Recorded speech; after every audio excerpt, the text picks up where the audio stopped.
Hello listeners. Some atheists I have recently met have funny questions to ask.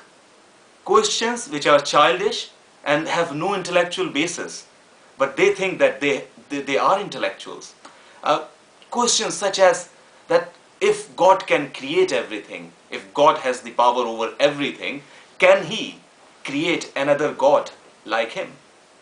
Or questions like, can God create a stone or a rock which is heavy enough that He Himself cannot lift? The answer of these two questions, or any clumsy queries like that, is the same. That yes, He can, but He will not. I repeat, the answer to all these questions is that yes, He can, but He will not. Take an example. I as a person never lie. So if someone says that, oh, can Azeem lie? The answer will be yes, he can lie.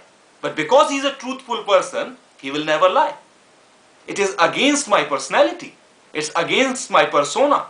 It's against the attributes I have. Similarly, God has His own attributes.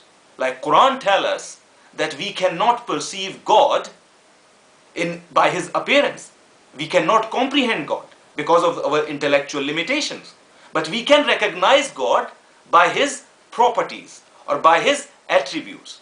In Quran we call it as 99 names of God, such as God is Al-Hakim, the wise, or Al-Alim, the knowledge giver, or Al-Wahid, the unique, or Al-Samad, the self-sufficient, and so on.